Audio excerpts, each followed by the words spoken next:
देखो आतंकवादियों को, उन लोगों का तार उनकी मजहबी पुस्तक से जुड़ा हुआ है। आप देखियो ईसाइयों को, ईसाई भी अपनी बाइबल आदि को पढ़ते हैं, लेकिन हिंदू अपनी जड़ों से कट चुका है, कट जाएगा अगर इन मूर्ख लोगों के चक्रों में पड़ेगा। वेद, शास्त्र, दर्शन, उपनिषद ये हमारे धर्म और धार्मिक ग्रंथ हैं। इन मूर्ख रामपाल और ब्रह्म कुमारी, राधा स्वामी, निरंकारी, चिरंकारी, पिरंकारी, धन सदगुरु, इनका इससे क्या लेना देना है।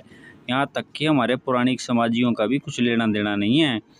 दोस्तों, ईश्वर कैसा है? निराकार है। आपके पास फ़ोन है, फ़ोन में गूगल है, एआई है। गूगल एआई से पूछो कि भाई यजुर्वेद के 40वें अध्याय का 8वां मंत्र और उसका अर्थ बताओ, 40वें अध्याय का 15वां मंत्र और उसका अर्थ बताओ, 40वें अध्याय का 17वां मंत्र और उसका अर्थ बताओ, तो आपको पता लगेगा। सप्रयागात शुक्रमकायम असनाम वीरम शुद्धम अपापविद्धम। दोस्तों, ईश्वर नस नाड़ी के बंधन से रहित है, काया से रहित है, जन्म मरण से रहित है, लेकिन ये मूर्ख चेले रामपाल के इसको अवतार मान के काया रहित है ईश्वर। तो अब दोस्तों, इसने गरीबों को खिला दिया, पिला दिया, पाइप बांट दिए, चावल रोटी खिला दी, मुहिम चला दी। अब इसको भगवान पता ही खड़े हैं मूर्ख लोग। दोस्तों, हाल ही में जो बाढ़ आदि आती है उसमें काफ़ी सारे इन्फ्लुएंसर, यूट्यूब वाले, कोई ऐप चलाने वाले वहाँ पर सहायता पहुँचाते हैं, तो वो अपने आप को भगवान थोड़ी घोषित कर देते हैं कि भाई मैं भगवान हूँ, मैं अवतार हूँ, मैंने सहायता करी है। ये ठग है, चोर है, बलात्कारी, हत्यारा है, एक नंबर का मूर्ख है और जल्दी मरने वाला है। ये भक्तों का, ये इन अंधभक्तों का, ये जो भगवान बना करके बैठे हैं रामपाल के चेले, क्योंकि मृत्यु को प्राप्त होगा ये। अब दोस्तों, ध्यान से मेरी बात को सुनना। ये जो हिंदू का विनाश लिखा हुआ है, ये कैसे होएगा? रामपाल के चक्कर में पड़ के हिंदू अपनी जड़ों से कट जाएगा तो विनाश को प्राप्त होता था। इसको दूसरे मतों में फैली हुई अविद्या का भेद ही नहीं है। भाई मुसलमान की कुरान कहती है बम ब्लास्ट करो, ये हिंदू को पता ही नहीं है कुछ।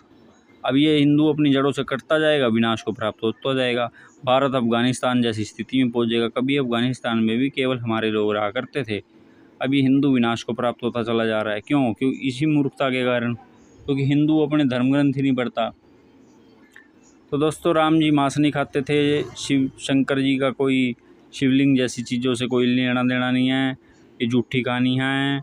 और जो कृष्ण जी थे, उनकी एक पत्नी थी माता रुक्मणी, कोई रास रूस नहीं चाहिए, झूठी बातें हैं, ठीक है। उनका जीवन पावन पवित्र था, वो वेदों को पढ़ते थे, ईश्वर को मानते थे, अपने गुरुओं के पास गुरुकुलों में उन्होंने जीवन यापन किया, उनका जीवन पावन पवित्र था।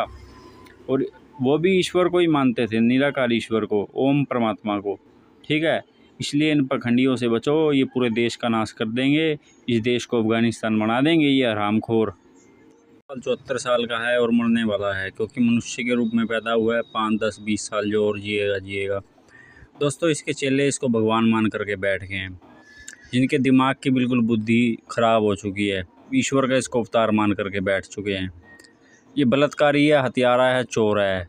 मिलावटी ग्रंथों का खंडन ना करके, यानी कि रामकृष्ण मांस खाते थे और कृष्ण रास रचाते, ये सब फर्जी बातें हैं, फ्रॉड बातें हैं। जैसे राम जी की, शंकर जी की एक पत्नी थी, ऐसी कृष्ण जी की भी एक ही पत्नी थी। ये उसको फर्जी नहीं बताता, ये कहता है भाई उनका चरित्र ऐसा था, तुम मेरे को भगवान मानो, ये सब भगवान छोड़ दो। मिलावटी खंडन ना करेगा और ख़ुद को भगवान बताएगा, मूर्ख। जो संत कबीर था, उसने कभी नहीं कहा कि वो ईश्वर का अवतार है। दोस्तों, संत कबीर 1398 में पैदा हुआ था और 1518 में मृत्यु हुई। दोस्तों, इस संत कबीर के पहले से भी ईश्वर था। ईश्वर तो सृष्टि के आरंभ से है। क्या इनके पैदा होने से पहले कभी ईश्वर नहीं था? इसने कभी खुद को अवतार घोषित नहीं किया। ये मूर्ख करता है और चोरी भी करता है, बलात्कार भी करता है, हत्यारा भी है। काफ़ी हत्यारे के कारण इसको जेल में हुई थी। अपना अलग ही मत चला रहा है। दोस्तों, जैसे मुसलमान आए इस देश में, ईसाई आए, उन लोगों ने क्या करा, इन मिलावटी ग्रंथ कर दिए सारे, ताकि इस मूर्ख हिंदू जाति को गुलाम और धर्मांतरित किया जा सके। वही काम ये कर रहा है, लोगों को पागल बना के अपने मत में फंसा रहा है और लोगों के पैसे से ही दान आदि कर देता है और मूर्ख लोगों को बना रहा है। दोस्तों, ये हमारा ऋषि परंपरा के विरुद्ध ही अपने पखंड चला रहा है। हमारे रामकृष्ण अपने गुरुओं के पास वेदों को पढ़ते थे, शास्त्रों को पढ़ते थे, दर्शनों को पढ़ते थे, उपनिषदों को पढ़ते उसके विरुद्ध इसने मूर्ख ने अपना तंत्र मंत्र चला रखा है। वेद में एक जगह पे कवि आता है, उसको इस मूर्ख ने कबीर बना डाला दोस्तों। उस कबीर को कबीर का अवतार बताई खड़ा है और ख़ुद को भी अवतार बताई खड़ा है, उसका दास बनाई खड़ा है। दोस्तों ये हिंदुओं के विनाश का कारण है। हमारा भारत देश के अनेकों टुकड़े हुए, जिसमें से अफ़गानिस्तान, पाकिस्तान, बांग्लादेश की अगर बात करें तो ये अब हिंदू विहीन हो चुके हैं। ये कभी भारत का हिस्सा था, यहाँ पे कभी हिंदू का साम्राज्य हुआ करता था। अब जैसे जैसे लोग ऐसे मूर्ख लोगों के चक्कर में पड़ेंगे जिसका वेद, शास्त्र, दर्शन, उपनिषद से कुछ भी लेना नहीं है, चाहे वो रामपाल हो, ब्रह्म कुमारी हो, राधा स्वामी हो, निरंकारी हो, ये हिंदू विनाश को प्राप्त हो जाएगा। आप देखिए